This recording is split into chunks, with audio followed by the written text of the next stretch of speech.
Coach, we'll start with you. If you can just give us an opening statement on just sort of getting to Atlanta and the transition into bowl week and how preparations are going so far. Yeah, thank you. Had an opportunity, I think, right after our last game to get a couple light practices, kind of keep guys in the swing of things in that championship week where we thought we'd have a chance to maybe be playing in a top-level bowl. The guys responded great. A year ago, we went to a bowl scenario. I think people questioned the way we're going to play. We practiced well. We've had great practices again this year. So a lot of respect for our leadership, our top guys. We've had good practices. Got in here Sunday. Yesterday was a late start. We're kind of now into Tuesday of game week and had some great prep and looking forward to a great challenge on Saturday. All right, CJ, next for you. Just talk about kind of the event last night and getting settled into bowl week. What were your thoughts on the event at the Hall of Fame last night? Yeah, it's been a blessing to be down here playing for a national championship. So it's been a goal of mine since I got to school. And last night was fun. Kind of just let things loose and just really enjoyed the time with your brothers. And then playing against them was fun. It was just it was competitive at the same time. It was hard on. It wasn't very competitive like you would think. So it was just having fun and it was a good time. So. All right, Emeka, how about you? You guys dropped the first one, but you came back strong in the second event, and we're tied at 1-1. Yeah, last night was definitely fun. Just happy to be down here, spending time with my brothers, and getting the team camaraderie going, and kind of just not forgetting what an accomplishment it is to be here. But obviously we're very focused and tuned in on this game, so we're locked in for a good practice today and putting it all on the field on Saturday. All right, thanks, gentlemen. Okay, we'll go ahead and open it up for questions now. Please raise your hand. We'll get a microphone to you. Remember to give your name and your affiliation and to whom you're asking the question. We'll start right over here on the second row. Griffin Stroman, Living Warriors. Coach Wilson, I'm just wondering how much different has your role in the game plan and things like that been, or has it been different at all since obviously taking on the new job here in the last month? Coach was pretty. With the calendar, after our last game, it was a dead recruiting week until Friday. So as coaches, we were in, kind of looking at potentially ahead, looking at how we just played and kind of reviewing the year. Had a couple light workouts with our guys just to kind of keep them in tune because we felt we could be playing in this game. And we knew that team was practicing that week, so we didn't want to go out after the season, have hard prep, but just keep our guys sharp and on edge. And then we spent through the recruiting cycle. In my situation, I was gone a little bit, but we have probably spent more time game planning as we wrapped up the recruiting cycle and everything going on and probably are farther ahead. We've been through our game plan several times. Now we're in game week. I think it's about the third time that we're going through a lot of things, a lot of polishing. So I think Coach Day was, and Coach Mick with the workouts, but Coach Day was adamant about our preparation, being ahead and not down here stressing and last minute going through things. We're not, by any means, this is not bowl week. This is playoff week. But we're very much, I think, ahead as players would tell you with the game plan, what's going on, playing a challenging team with a lot of great athletes and a lot of stress they bring in their structure.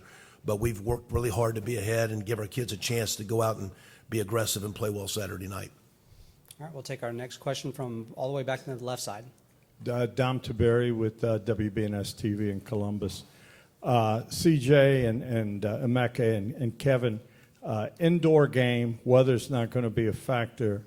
How much would you think we'll see the ball in the air? Can you give us an idea? And do you see an opportunity there? Yeah, it's definitely a good feeling, not knowing that you don't have to deal with weather coming from Columbus or the Big Ten, where you're playing the Midwest, the majority of the time, or the East Coast, where weather is always a factor. So whatever it takes to win, I feel like is what we're gonna do. So if that's throwing the ball, if that's running it, if that's having a punt, whatever the case may be, we just want to win the game. So really just focus on that, just execution in those type of scenarios. And yeah, I think that definitely is a good thing to be playing in a really nice stadium. I think the atmosphere would be cool, so just really excited to play in that. All right, staying on the left side here in the third row. Jordan Hill with Dogs247. Question for Kevin. A lot of talk about Georgia's tight ends, Brock Bowers and Darnell Washington. How unique is that challenge of trying to stop two tight ends of that caliber, and what stands out to you about those two guys?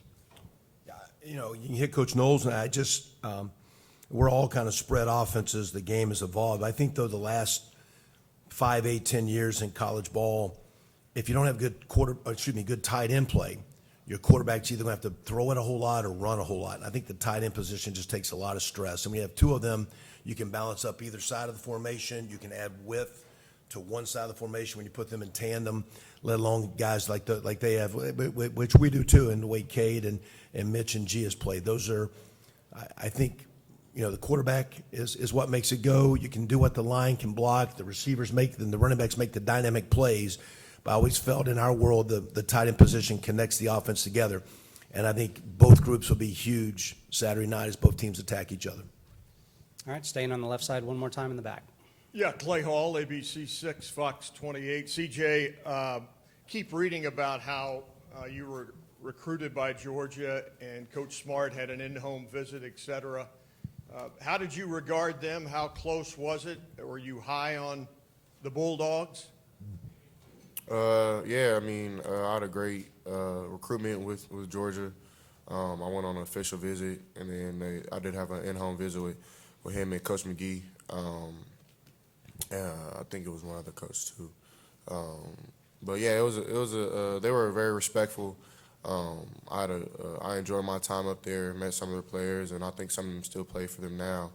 I have respect for them, and I think they have respect for me. I got to see him up at the Heisman with Stetson, so I got to talk to Coach Smart a little bit. He's a good dude, definitely a great coach. So nothing but respect from both sides, I feel. And it's kind of come around full 360 to be playing them now. So I'm excited to do that. And it was close, but I'm glad where I went, and I'll ride with that till I die. So, yeah, they were like second in my recruitment, but I feel I made the right decision to come to Ohio State. All right, right side is stepping up. We'll go right here in the front row. Yeah, Brooks Austin with Dogs Daily. CJ, I'm just curious, a coordinator change midway through the season. How have you and Coach Wilson gone about, establishing being on the same page, and where would you rank kind of your comfortability, just a month in? There's no change. Coach Wilson has been doing the same thing he's been doing since I've been at school. They always find a clean game plan for us. So that's for the outside world that think that's confusing. Or Coach Wilson's been there every time I ask for him or need something. Coach Wilson's there, so it's no confusion. That's probably for you guys. We've been doing the same thing that we've been doing. So, but yeah, he does a great job. I think he'll do a great job at Tulsa, and I told him that. He has that aura of a head coach, so I'm excited for him to go up there and do his thing. All right, we're going to go back over to the left in the third row. Yeah, Jed May with UGAsports.com. CJ, following up on your recruitment by Georgia, what do you remember about kind of the vision that Coach Smart and all them pitched to you for the Georgia offense when they were recruiting you? And when you see their offense now, how different is it maybe than the one you kind of envisioned yourself playing in at one point? It was so long ago. Well, not that long ago. It was like 3-4 years ago. Kind of seems long ago. But, they were more so on the side of passing it a little more, because I think I am dynamic when it comes to throwing the ball down the field, staying in the pocket, working things like that. And, of course, they knew they were getting Darnell, who was in my class. And then they've always had a great defense with Keeley and dudes they had back then. So they were really excited to have an offensive attack as well as a really good defense. So that was kind of the pitch. And then Coach Cooley, who was the quarterback coach at the time, loved how kind of my footwork was and how I could still extend plays and make plays on the run and do things like that. So that was kind of the pitch. All right, next we'll go over here, fourth row on the right. Coach Wilson, Anthony Dasher, UGAsports.com. Just wondering how much you knew of Jalen Carter before you started turning the film on to prepare for this game, and now that you have, what are your impressions? Well, one of the impressions are they have a lot of tremendous players. Always have. I think it just starts with their coaches, the way they recruit, and the emphasis of defense and the passion. A lot of times when you put on tape, you see great players. A lot of time when you put on tape, you see scheme and structure. But sometimes when you put on the great teams, you feel the tape, and you feel those guys on tape, and you feel them on tape. You feel the plays he makes and the way he can impact and influence games. So we have our hands full, not just with him, everyone. It's not like you can turn full focus there because there's other dynamic guys at one-on-one. So it's going to be a fist fight every play. We got our hands full. Just a lot of respect for their structure, the culture of the way they play, and most importantly, you feel their defense. And we're going to have to do our best to make sure that there's a chance that as we're playing, they feel us as we play this game, because it's not going to be a reactionary game. It's going to be an attack game both ways, two guys going at each other. A lot of respect for those guys. Next, far left, over here. Doug Robertson, the Atlanta Journal-Constitution. This is for Anyville. Georgia's pass defense gave up a lot of yards to LSU in the SEC title game. Y'all obviously have a lot of talent on offense. Do you feel you could take similar advantage? Emeka, let's start with you this time. I'm very confident in the talent we do have on offense, and I feel like when it comes to us playing any team in the nation, I feel confident with our guys and our ability to sling the rock. So, like CJ said, we're going to do all it takes to win, whether that's running or passing, but we're definitely aware of the talent that we have, and we're going to look to exploit it and make big plays whenever we can. CJ? We got to play Buckeye football, though. LSU do what LSU did. So, I mean, I'm pretty sure they're not just going to let us drop back and just do what we want to do. So, I'm pretty sure they've been watching film on us, make sure that that's something that they stop. And they probably think, oh, I don't know what they think, but I know that that's probably what the outside world thinks, is that since LSU got to throw the ball against them really well, that we'll just go out there and do it. I'm pretty sure that they'll have a plan for that, and we'll have to be on our game just as better as they are. So that was good for LSU, but we got to go play Buckeye football and make sure it happens on Saturday for us. All right. Coach? I just think, you look at those stats, but the result of the game was, they won the game by 20. So that wasn't necessarily the formula to win the game. And you're going to have to make plays in both phases, and third down conversions and short yardage conversions, score zone conversions. You look at the history of championship football games, there's not a lot of 9-7, 13-10 ball games. And we got two great defenses going at each other, but there's playmakers on offense, and when you look in the big-time plays, you got to score points. So we got to find a way not to have just yards passing or running. We got to find a way to get the ball in the end zone if we want a chance to win this game. All right, next we'll go halfway back here on the right on the aisle. Dan Matthews, 6A The Fan here in Atlanta. Do you guys feel like you've played a complete game this year, or as close to as possible? And if not, what do you think has kept you from that? All right, start with Coach this time, please. Yeah, we've played well. Complete game. I think you're always chasing perfection, which you never get. Only one perfect thing's been on this world, so you're chasing that. You're chasing it hard, and the game's not a game of perfect. And you're playing your best is your ability to just overcome and keep swinging and swinging and swinging. So we've gotten there, but I think our best is in front of us, and the way we've prepped, we're going to have a tremendous challenge. There's going to be some challenging, ugly plays Saturday night, but to get the outcome, we're going to go at it. And to me, that'll be, have we played our best game, is how hard down the stretch in the big games we can play 4 quarters as hard as we can. Not trying to be perfect, because it's not going to be, and it doesn't have to be, but it has to be all we got. And that'll be, again, the challenge Saturday night, to say, okay, we played our best. I think we have a quote in our room, the old Theodore Roosevelt, where the critic goes to the one in the arena. I think Saturday night we can look at the arena when it's over and look at these men and say, hey, was that our best, and is that what it takes to win this game? All right, next we'll go on the left side on the aisle. Yeah, Jacob Benj with the Lantern. Just following up on that for Emeka and perhaps CJ, to hear your offense has to play its best football against Georgia, and for Emeka, when you think about yourself and Marvin, your first seasons as starters all the way through, what do you think about when you reflect just playing with Marvin, yourself in the lineup with CJ throwing you the ball? Just when you reflect on the season now that you're here, what do you think of first, and what do you and Marvin have left to show? I think it's all conclusive. We have to play a complete game like you guys were talking about, in terms of, not just pass catching, but run blocking, making sure there's little to no mistakes, getting our play calling, and, just being great leaders. We always felt like Zone 6 has been, kind of one of the position groups on the team who has stepped up in big scenarios and made big plays. Not saying that anyone else can't do it, but, sometimes it's, we like to be the guys in those scenarios. So just making sure we're able to make those plays, and because, we're all confident in, the line being able to hold their blocks and the running backs doing their job, and CJ being able to, be a field general out there. So, and so what me and Marvin think, we're just, continue to stay locked in, and making sure we have everything down pat, and we're going to give it our all on Saturday. All right, next right here in the third row on the right.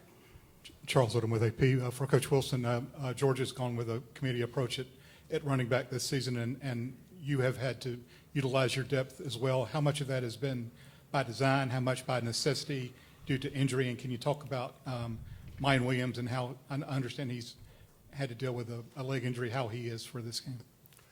Yeah, it's most of it's been originally by design, but then with the injuries that we've had a couple times, those guys, they've all practiced well. Mayan had a really good go yesterday, the most work he's had to date.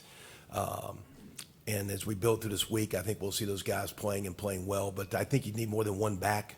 You need two, sometimes three to play through the season. You need it to play through the games at receiver. Mecca and Marvin have got a lot of targets, a lot of notoriety, but they'll tell you we need receiver number 5 and 6 in every game stepping up playing championship football. So, there's not a starting 11 on our football team. We got about 17, 18, 19 guys really contributing at all those key spots. So the running back is a little bit like Georgia's, like a lot of good teams are playing 2 or 3. This year we've had to evolve, or some guys have been in and out due to some of the minor injuries we've had. But going into this game, we're at full force, and those guys are going to need to take care of the ball and run as hard as they can. They're going to have to make some tough and some ugly yards in this game to keep us on schedule. All right, we've got time for a few more in this session with this group. Next question. Okay, let's go right here on the right. Question, Joey Coffin from the Columbus Dispatch. Kevin, for you personally, what's it been like to manage all the responsibilities you have, coordinating the offense, the game plan for this game, your new job last couple of weeks? Just is that tough to juggle?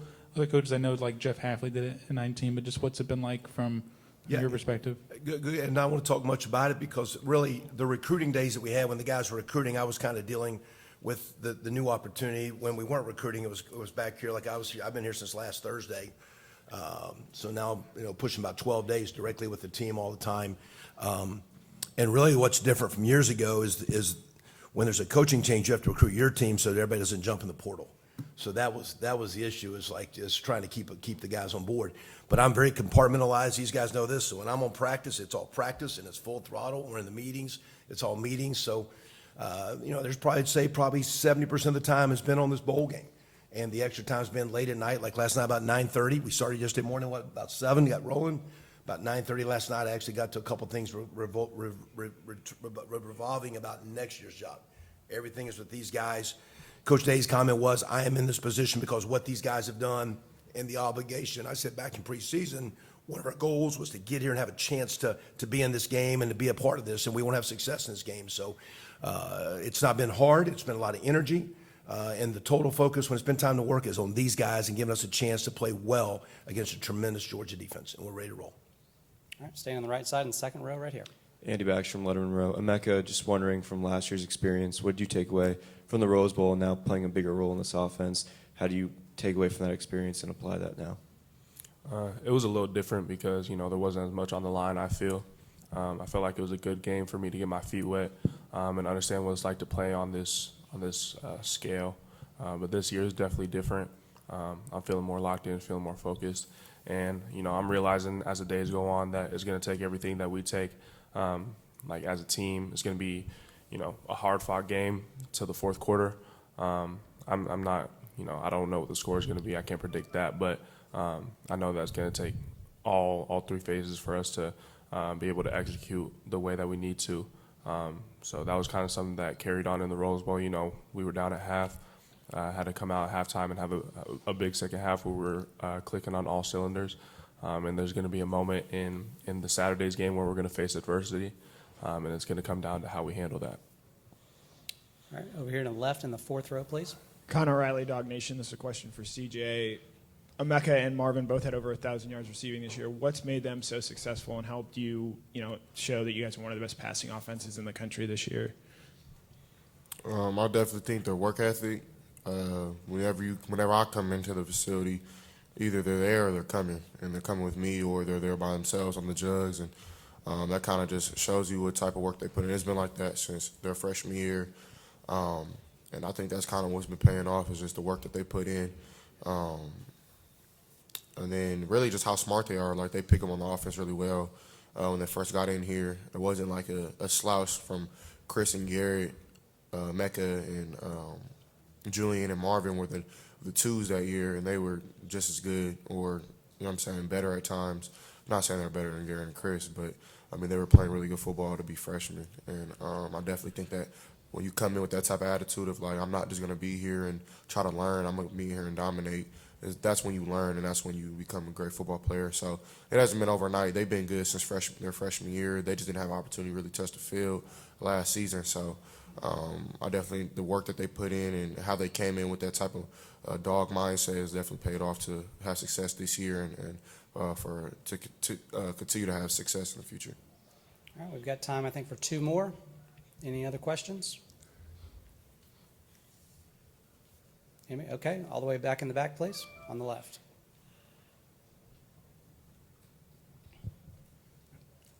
Dom Taberry, WBNS. You guys are underdogs in this game. Have you embraced the underdog role, and do you understand the history of being an underdog for Ohio State in games like 2002, 2014? Coach, start with you, please. I don't know if we've talked as much about that. It's just the opportunity in front of us, Dom, and responding and practicing and prepping. We just had a question about Marvin and Mecca and CJ. Those are hands down maybe two of the best practice players on our team. And when guys practice and prep, and so to me, I have a lot of respect for, it's a prideful group, a prideful program, no matter what the underdog or spreads or all that stuff is, I guess, Dom. But I think our guys just take a lot of pride in chasing greatness and the way we prepped and prepared. And I think our guys are looking forward to the opportunity and challenge that Saturday presents. And I just enjoy walking on the field with those guys and the way they go about their business to give ourselves a chance to have success. It's a great group to practice with. All right, CJ, thoughts on being the underdog? It's football, so you got to go play football. I don't really think I haven't really put no thought to it. Like at the end of the day, I feel like we still Ohio State, we still the Buckeyes. So Georgia's Georgia for a reason. So I definitely think that. Even talking to some of those dudes that I know on their team, it's been respect. I don't think that. I wouldn't say that I feel like an underdog. I don't feel like. I do feel like people are counting us out, but that's fine. We've been counted out plenty of times. I'm pretty sure people have counted Emeka out in his life, and people have counted Coach Wilson out in his life, and people have counted me out. This isn't nothing new. I definitely think this is the path that God wanted us on, and I'm just rocking with that. So if that means that we the underdog, I'm cool with it. It's time to just mask up and go play football. All right, I'm going to close it out with Emeka. You can look at the rankings and see that we're number 4, and look in the past and see what the past number 4 Ohio State team did. But at the end of the day, Georgia's a phenomenal team. They're 12-0. It's hard to go undefeated on a season, and they're the number 1 ranked team right now. But I can't speak for everyone. But for me personally, I don't feel like underdogs.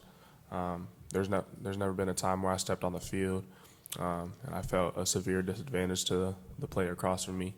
I haven't played Georgia yet, but I feel like with the confidence that we have as a team and our ability, like CJ said, we've been counted out before, so it's not nothing new to us. So we're just going to go out there on Saturday and play football like how we know how to play football.